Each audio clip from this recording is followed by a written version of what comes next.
Can we please get to a place as leaders, as pastors? Can we get to a place in ministry, and can we get to a place personally where we actually pray and we seek God and we ask him, do you want me to do this? I see how they get up early in the morning and pray. I see how they go to the gym and have a cold plunge and a sauna, and they are on the protein diet. Is that what I'm supposed to be doing? And I feel like we'd rather trust Joe Rogan.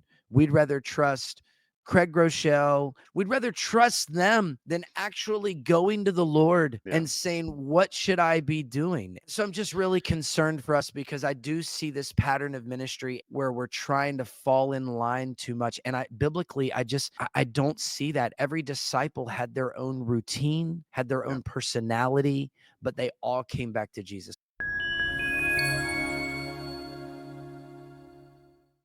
Welcome to the Eyes on Jesus podcast with Drew and Tim. We're here with you today for another great episode, and we're glad that you are joining us. Before we get started, make sure that you like this podcast, subscribe, share with a friend. We are reliant upon you, our faithful fans and new followers. If you're brand new here, welcome. We hope you enjoy the podcast, and we hope that it keeps your eyes on Jesus in a world Yes. that is crazy and is not focused on him. So with that started, Drew, how are you today? Give us an I'm update. doing great. I feel like with that intro, we could just be like, and And have a wrap. good day, and wrap right. Episode's over. Yeah, no, you're right. The world's crazy, but God is good, and I'm just incredibly thankful for the season that I'm in right now. I feel like God's doing a lot with me personally. I feel like he's doing a lot with my family, and at the same time, a lot with the church and the ministry. And before, what people don't see a lot of times is, before we even get on here and record, all the fun things that we're sharing that's happening at our church is specific. We like to celebrate God in a specific way, and not just say, oh yeah, he's doing great things at our church. But when we're actually able to name names and talk about what's happening, it's really a wonderful thing. And so I'm uplifted by that. And certainly there's lots to do and lots to be done, but a new sense of motivation and drive that leads to utter exhaustion every single day, which is great. So I sleep well. It's getting up to 70 here. Okay. Shout out Arizona. It's All going to be right. 70 today and sunny. It was 71 yesterday and sunny. And then it's going to get cold a little bit, and then spring comes back. This is what happens in North Carolina. We have about 12 seasons. Gets warm, gets cold, gets warm, gets cold. Then finally spring comes.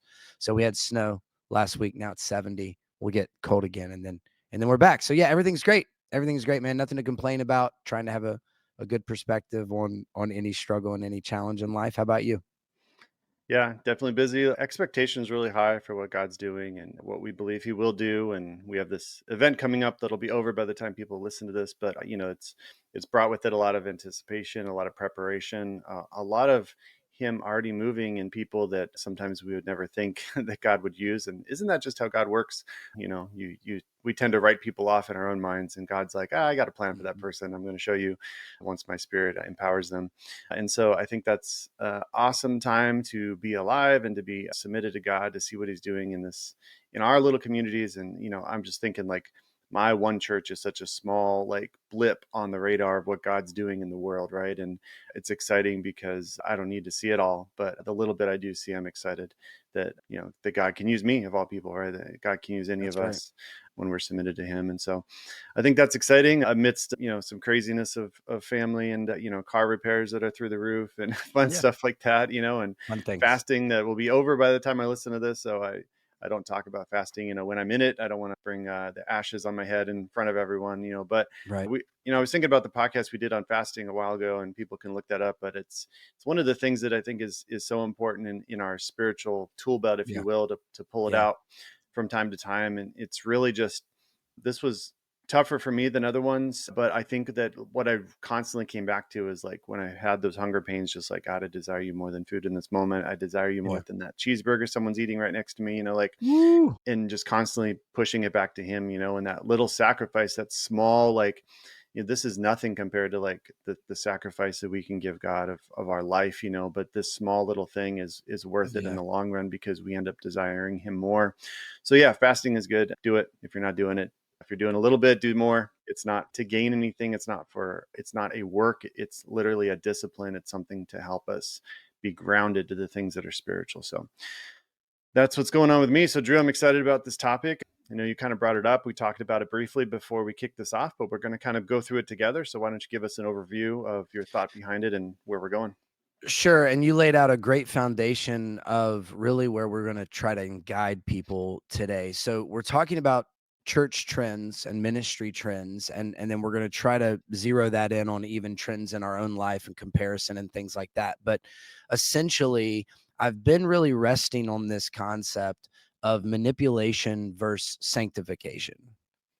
And the reason I've gotten to that place is, and you understand this, anytime you're in ministry, you're constantly assessing what you're doing, not just personally, but as an organization. Are we doing things the right way? Are we doing things biblically? Are we following the steps to disciple people? Are we creating disciples? Are we just creating consumers? There's all these questions that we have to ask ourselves. At the same time, we're looking at other churches, we're looking at trends, we're looking to figure out, is there someone doing things well, and is there someone maybe not doing things well? Who can we learn from, both good and bad? And so for me, I've been in a lot of different churches. I've been in churches that don't have the large financial set to throw at things and make things really great. And then I've been at churches that have all that and then some. And we've done the small church, we've done the big church, we've done the medium-sized church. And at some point at every place, I've had to kind of assess, is this gearing people towards sanctification, which is where we want to see people grow in their faith with Christ. We want to see people go through process and go through progress and grow and learn and be curious in the ways of Jesus. Or are we manipulating the environment in order to make them feel something where they get so excited, like you would at a car dealership, that you make a passionate, ill informed decision that later on you either regret or don't understand what it means, but now you're trying to figure out, how do I live in it? Yeah. So that's kind of what I've been resting on. And I think one of the reasons that this has just been something that I've been praying through a lot lately is I've had discussions with many pastors that some churches going well, some churches going bad, but they're trying to figure out, like, why are certain things not working?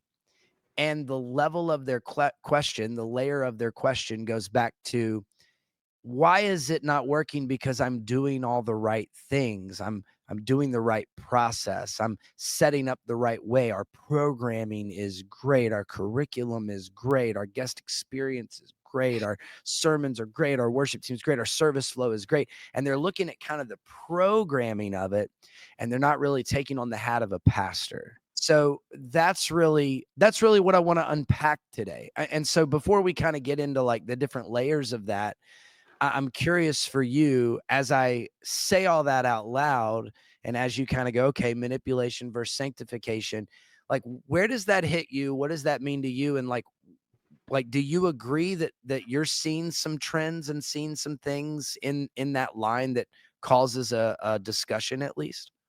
Yeah. And I think what we've seen in just trends over the fact of people leaving church and this Mm, de-churching and this deconstruction has come out of the American Christian, seeker friendly movement, right? Of just slip yeah, your hand up and you're saved and don't have to do anything else, right? And it's appealing as a get out of hell free card, but right. it doesn't solve anything in your life as far as like real issues that you're facing and real freedom that can be found in Christ that you're not pointing people to. And once that sanctification comes through the Holy Spirit, which is over our lifetime, you see more things like, oh, when I actually choose what's good, when I actually choose to sit at the feet of Jesus, when I actually choose what the prescription of the Bible tells me, then, oh, my life is better now because I'm now in the blessing of God. And granted, we're still going to have problems. I'm not saying that, but when people are bound by darkness and addiction and things in their life that aren't bringing life, you can trick them into thinking that all you got to go is you just got to come to church once a week, 1 hour, Yeah, you're yeah. good. You can keep all your pet sins, and then God doesn't mind because you've, supposedly chosen Him. So I see where you're going with that, and I agree that it is something we need to discuss, especially in our culture that has been shifting. And you know, I just saw a stat that like churches was decreasing for I don't know how many years, and now it's like leveling off. So there's like Right.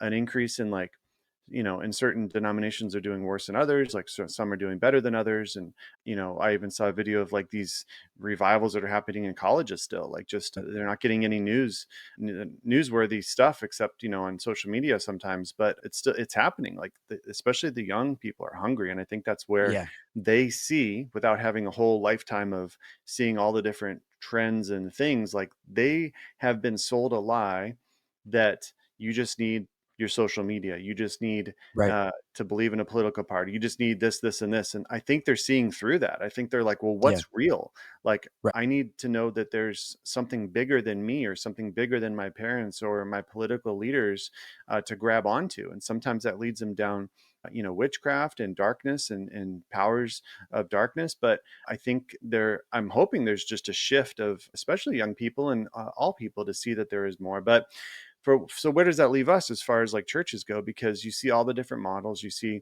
home churches, bigger churches, smaller Hmm. churches. You see mega churches that are doing quote well. Like we're not just Hmm. talking about churches that are struggling. We're talking about churches too that are doing well, quote quote. Yeah. But what does well look like, right? What does this mean when you say like things are working? What does that mean as a church? What does it mean as a Christian? Like my life is blessed. What does that mean that you're following Jesus? What does that look like in your life? So these are true questions, not just for the church, but for us as believers. Like, what does it look like that Jesus is your Lord? Right. Like, Right. just sit with that. Like, what does that actually mean? Would someone know that by looking at your life and looking at your schedule? And even if they could see your thoughts, like, what is Jesus truly your Lord, right? And I think when we look at examples, and there's a new show on David on Amazon. I just watched half an episode. I can't recommend it or not yet, but in our family devotions, we read, Psalm 51, where David's like, created me a clean heart, O God, take not your Holy Spirit from me. An amazing psalm after he was caught in adultery. And I was trying to tell my kids, this psalm is so important because it shows that David was a man after God's own heart, not because he didn't sin, but because when he sinned, his desire was to be close to God again and to Yeah. eliminate that sin from his life. And it's such a good model for us of what that sanctification process looks like. Is God truly at work? Do we see the fruit of the Spirit in our life? And is the Spirit working through us to get us out of our comfort zone? So that's my Yeah. setup. And yeah, that's fantastic. And you're talking about whether you're personal or whether you're a pastor, either answer, you got to start at the right level.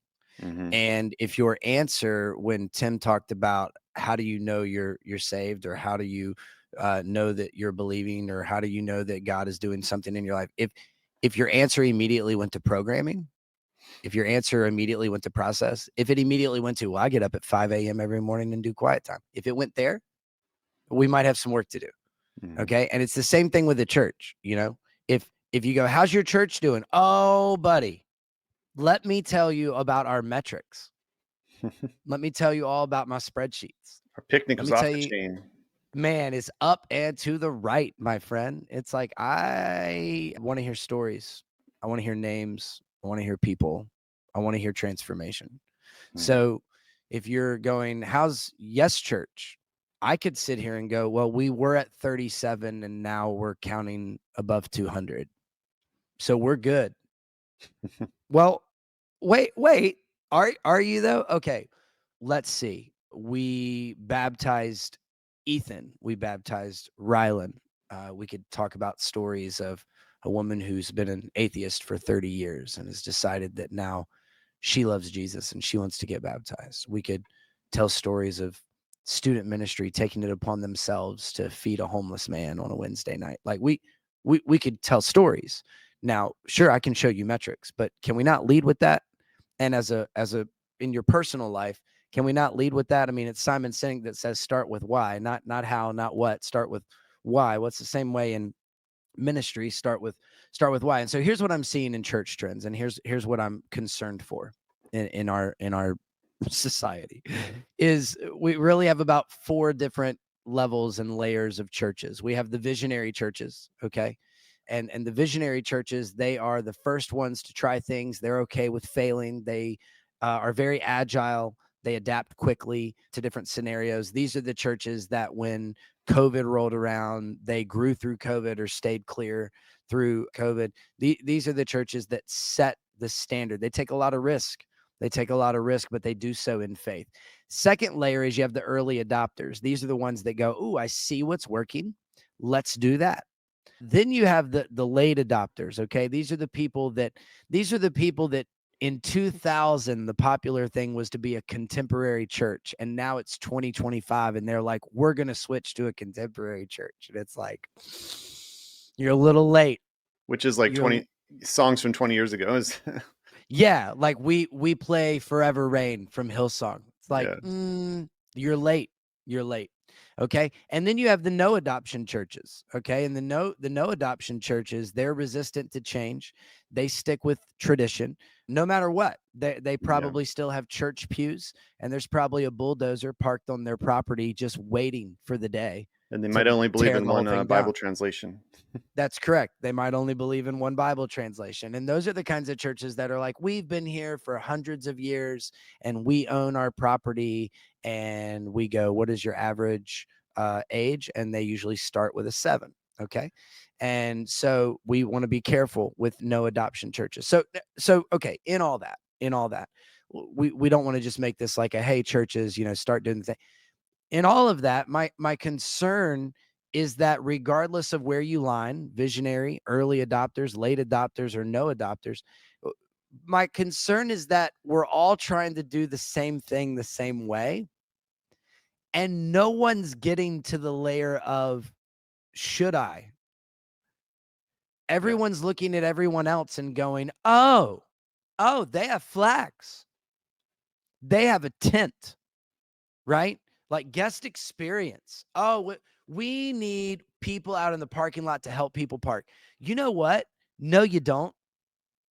No, you don't. Elevation Church, they need people helping people park. Why? Well, they have 40,000 people at physical locations on the weekend. They have huge parking lots, multiple services trying to get in and out at the same time. They need parking lot attenders. You have 100 people coming to your church. No one needs to have on an orange vest helping people park. You know that I went to the store before we did this. Nobody helped me park. Somehow I found a parking space. It was the wildest thing. It was the wildest thing. I pulled into Food Lion and I was able to park like a big boy, get out the car, go inside, pay for something, and still find my way back to my car and out of the parking lot. How in the world was I able to do that without a volunteer? Well, because there's not thousands of people going to Food Lion at once. But you've got parking lot volunteers. Why? Why? Oh, well, because isn't that what you do? Isn't Here's that what's the it yeah. isn't that the setup? Isn't that how we grow? Yeah. Yeah. So Here's what's even worse yeah, is go. if you have announcers in the lobby before service with microphones acting like they're on ESPN and they're setting up the service and being so psyched about what's coming up. That is probably the most cringe church It's thing so that I cringe. can see. So So here's the cringe. thing. Again, if you're elevation transformation with millions of people watching you, it might work for you. But if Yes. you're a church of 1,000 or less, and I've seen churches do this with announcers in the lobby, you don't need that. Yeah. Please No. stop. Yeah, please stop. Like, so I love that you brought this up. It's cringe. Listen, Elevation Church is a borderline TV ministry. Okay, there in the 90s you had TV ministries, Yeah. okay? They're that. And good for them. They have more people. Chances are if you're listening to this podcast, they have more people listening to them and watching them in Russia than you do at your church. Statistically, there's a better odd. All Yeah. right? That's incredible. So, kudos to them. Kudos to Life Church that tried the whole virtual reality church. I don't know if they still do that, but wow, like good for you, Craig Groeschel. Give it a shot. Why not? Okay. Mike Todd, I'm not even going to address your church because I don't like you. But moving on, my whole thing is it makes sense, right? But it does. You're right. It makes sense for them. Let's stand in the lobby and they'd be like, hey, thank you for joining us. I'm really excited about what Pastor so-and-so is going to say today. I'm really excited about our Grammy nominated worship team. This is incredible. But they're not you and you're not them. And if Mhm. you are doing that and you have a tent outside and you don't know what even the tent is for, and you like, can we just for a moment pretend, just humor me that maybe we have a relationship with Christ and Jesus has more answers and is the well that never runs dry and can guide you better than any other church that you can find, any other church that you can watch, any other ministry. Now, can you pick and pull? Absolutely. But when you pick and pull, can we pray if that's for you? Because little Tommy down at so and so Baptist church down the street that has 30 people in their congregation and terrible sound does not need to be going live on Facebook. And so Yeah. I'm just seeing this unbelievable trend where you have the visionary churches that are often considered the mega churches. I do think there are some visionary churches that are within reason. I'd like to think I don't know that we're a visionary church at Yes, but I do feel like we're trying some things that I don't think anybody else is trying, and it's only because I'm willing to fail at some things, and that's okay. I'm willing to let our Yeah. volunteers and our staff fail, but no matter if you're an early adopter, a late adopter, whatever, it's getting too much to be the same. And so I bring up all this. I bring up the guest experience. I bring up the parking lot. I bring up the online. I bring up the service flow. It's a song and then a campus pastor and then three more songs and then you preach and then there's the campus pastor with the wrap up and the announcements and they're going to try to point you to something. It's all the same. Can we please get to a place as leaders, as pastors, can we get to a place in ministry and can we get to a place personally where we actually pray and we seek God and we ask Him, do you want me to do this? Yeah. Do you want me to run after this? I see how they're doing life. I see how they get up early in the morning and pray. I see how they go to the gym and have a cold plunge and a sauna and they are on the protein diet and they do this, that, and the other. Is that what I'm supposed to be doing? And I feel like we'd rather trust Joe Rogan, we'd rather trust Craig Groeschel, we'd rather trust Grant Cardone, Tony Robbins. We'd rather trust all these like alpha males, as we consider it, that tell us how they're doing life. We'd rather trust Mark Wahlberg and his routine. We'd rather trust them than actually going to the Lord Yeah. and saying, what should I be doing? And so I'm just really concerned for us because I do see this pattern of ministry and this pattern of personal ministry where Yeah. we're trying to fall in line too much. And I don't see that. Every disciple had their own routine, had their Yeah. own personality, but they all came back to Jesus. So that's my Yeah. rant. That's where I'm at. Yeah, and like sometimes we talk about our personal quiet time and our personal strategies for things, and we try to like, caveat it that, hey, this is for me, this is for Drew. Like, don't model Right. it. Don't be like copy paste into my life. Like, there's pieces Right. of it. Like I talked about fasting. Like, okay, what does fasting look like for you? I'm not going to tell you what exactly I do, and then be like, you have to do Totally. exactly this. The same thing goes with anything in our life or anything in church. And I think a lot of times we get into the like a lot of these pieces of church are fine. Like we have a hospitality team. I believe that's important to welcome people and for them to see a loving expression of Jesus in your church and the people. And, but again, like I was talking to somebody about, how to become a pastor, like, should you become a pastor? What steps do you do? And I was just like, before we talk about any of that, the first step is, are you called to be a pastor? Because There it it is a is. calling. Yeah. It's not a degree. It's not something I can just go get a business degree and have it. I'm not going to just, your motivation for doing any of this stuff is key. Is God actually calling you to lead a church? Is it something you thought like, in your own pride you could grow this and have this thing and make a name for yourself? And like, what was your initial motivation for doing that? Because now maybe you're stuck in a rut and you pulled up the church blueprints on how to grow a church and it worked for a time and it's no longer working, and you also don't want to Right. challenge it because then it might change Right. everything and you're going to lose the congregation you brought in with those with those Mhm. ways to begin with. They came in thinking it was this, and now you want to change it later on when you actually are seeking God. And then it's harder to steer that ship than it is to do it up front. And all that stuff is just so messy in church. And it leads to burnout for so many pastors because they're like, I got in this for the wrong reason, or my life's not portraying holiness.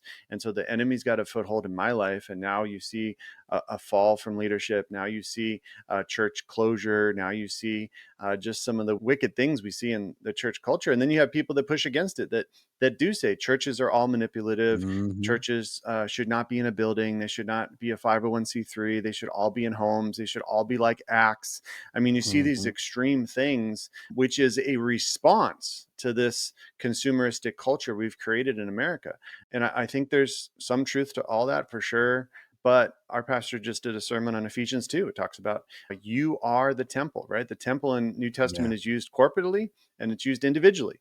You are a temple, but you are the temple in Ephesians 2 when you come together. And so some people that just want to be these lone wolf Christians, that's very dangerous. And let's shut it all down. Let's just shut it all Right. down. We don't need any of this. And Right. that's some extremist response to this stuff we have to be careful of too. And the book of Acts, like we glamorize it, it was not pretty.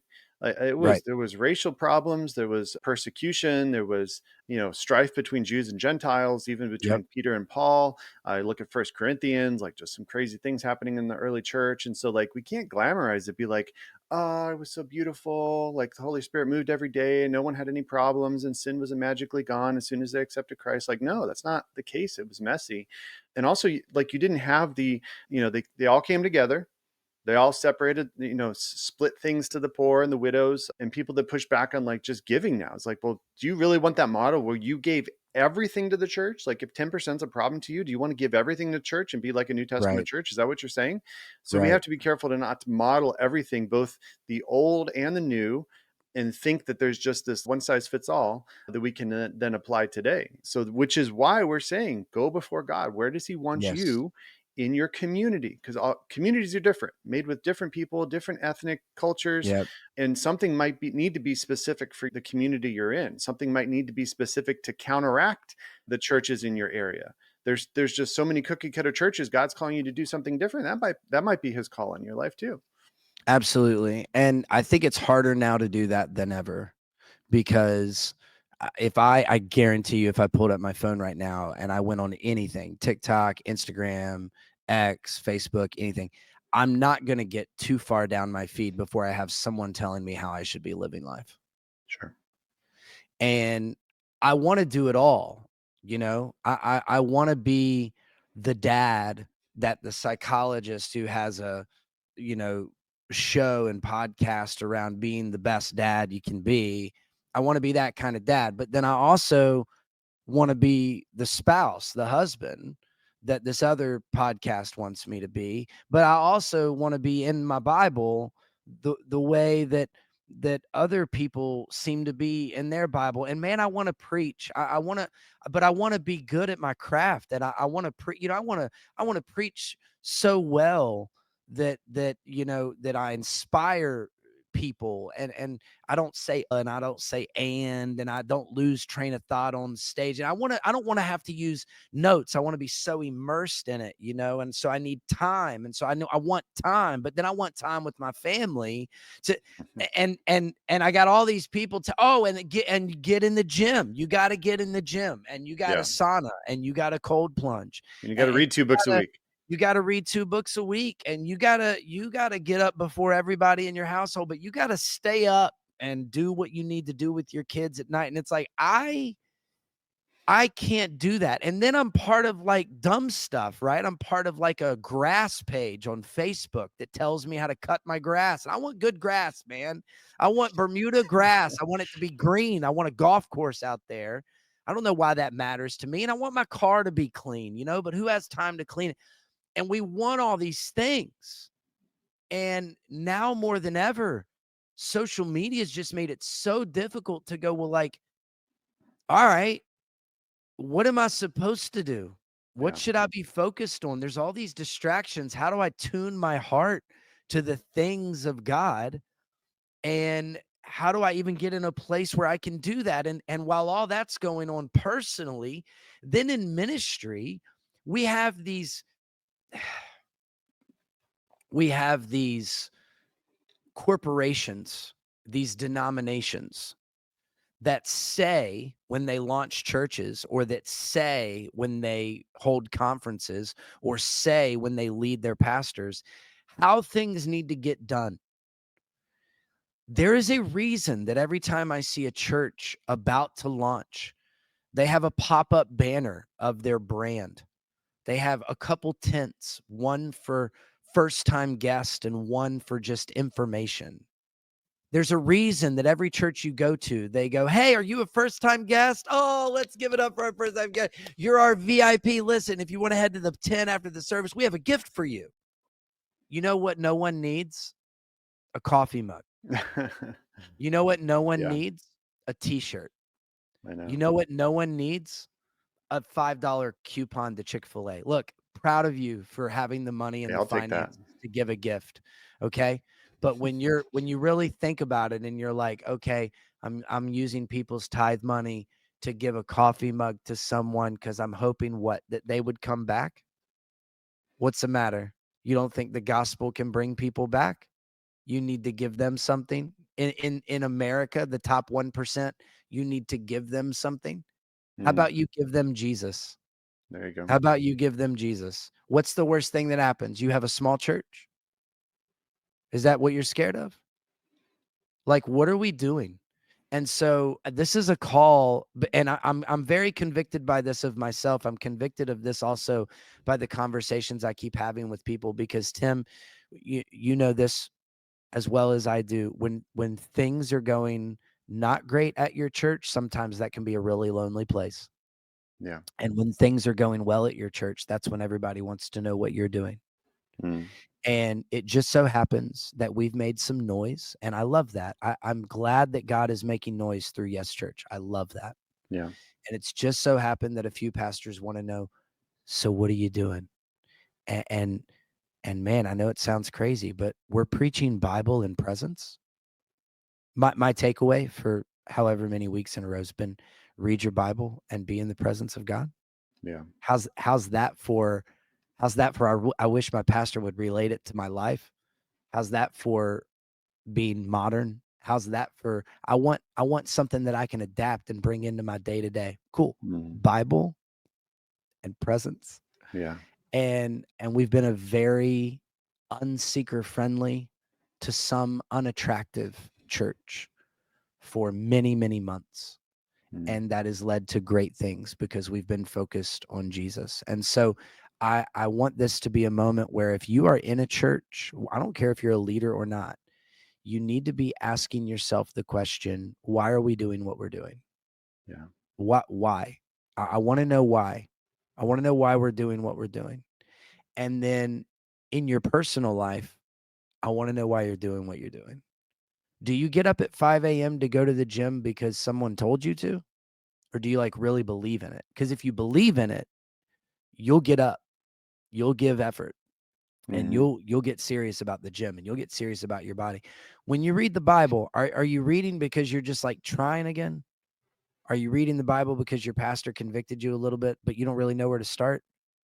Or are you like really like the reason behind it is I want to be in the presence of God. Well, Yeah. if that's the case, you can start anywhere and you can read anything. And you don't even have to understand it, but you can say, God, help me love what you love, help me hate what you hate. That's it. That's it. That's it. Just help me love what you love, help me hate what you hate. And I just want to be in your presence. And I'm willing to be honest. I don't know what I'm doing right now. I just opened up. I'm in Leviticus. That was a mistake. I don't even know what that means. Right? Cool. Yeah. God is a personal God. He can work with that. He can work with honesty. But what he Yeah. can't work with is programming. Mm, He can't work with you trying to program your way to heaven, and he can't work with a church that's trying to program their way to be a mega church. It doesn't work like that. yeah. Or that you're not even willing to try. You're not even willing to step out of your comfort. You're not even willing to listen and then obey the tough things, right? There's so many people that are stuck in these ruts of like, tell me what to do. I need freedom from this. Okay, I'm going to tell you these three things. You're not going to like them and you're not going to want to do them. Yeah, But you have to but trust me that this is going to lead you to that. Where what you say with your mouth you want. yep, And it's so frustrating when you see people that have this moment of clarity and they're like, I need this out of my life. Okay. yep, Do you really? Because this is going to be the part that's going to be tough. right. And then some do. A year later, you hear that marriage is gone. Right. A year later, that person doesn't come to church anymore. It's like, man, you were so close. You were like Nicodemus, just like watching from the outside, just like curious. You know, Yep. you were curious Christian, not willing to jump all in the water because it was dangerous and the deep end's a little scary, and you're used to being Right. in the shallow end your whole life. Yep. And that's what we're talking about here is like, are you sick of it? Are you ready for more? Are you ready to step out into what God has for you? Because it's not easy. None of this stuff we're talking about is easy. It's easy to have a cookie cutter Christian model. It's easy to have a 5-minute devotion, pray once a week, Yeah. go to church Yeah. once a week. That's easy. But Jesus says, count the cost. Right. If they persecuted me, they'll persecute you. Pick up your cross daily. Die to yourself. Yep. Be a living sacrifice. I mean, the language the Bible uses for being a Christian, being a follower of Christ, a disciple, walking in the path of our rabbi. You know, I said before, a blessing in the Old Testament was being covered in the dust of your rabbi, because you're so close to your teacher that when he walks with his sandals, the dust is going to pick up on you. And so Mhm. when we walk so close to Jesus, that stuff will fall away. Like, you don't have to figure it all out today, but just That's keep right. your eyes on Yes. Jesus, and the Yes. things of this world, the cares of this world will fall away. And so if it seems overwhelming, just focus your eyes on him, and your church, your family, your personal life will work itself out as Jesus leads it. So there's no like 10-step, 3-step we're going to give you right now. It's like, what does that mean for you? Right. How are you going to get before God today and say, God, I'm sick of this. I want something different. Lord, I just want more of you. I want your presence. Even if you're in a church right now that doesn't, you're frustrated with it. I wish we did more of the presence of God. Right now we do, we got the 3 songs. We're out in 45 minutes. Go before God. Does he Yeah. want you to be a light there? Right. Is he calling you somewhere else? Like, take your frustration and turn it into intercession. Mm. Take your frustration, turn it into intercession. Be like, I give my prodigal child to you. I give my church to you. I give Yep. my marriage to you. This is frustrating me. I know it doesn't look like, it doesn't have the anointing of God over it, right? It doesn't look like the Bible tells it should, but I'm going to intercede for it. I'm going to get on my face. I'm going to dedicate this week to fast. I'm going to dedicate this week to pray an hour a day Yeah. in silence sometimes, just to put this before you, because I need to hear you before I move forward. If you It's have great. that heart posture, I guarantee you God will meet you. And it Yep. also might put something in your brain that requires you to do something you don't want to do. Yeah. 100%. 100%, man. He brings opportunities. You got to bring determination.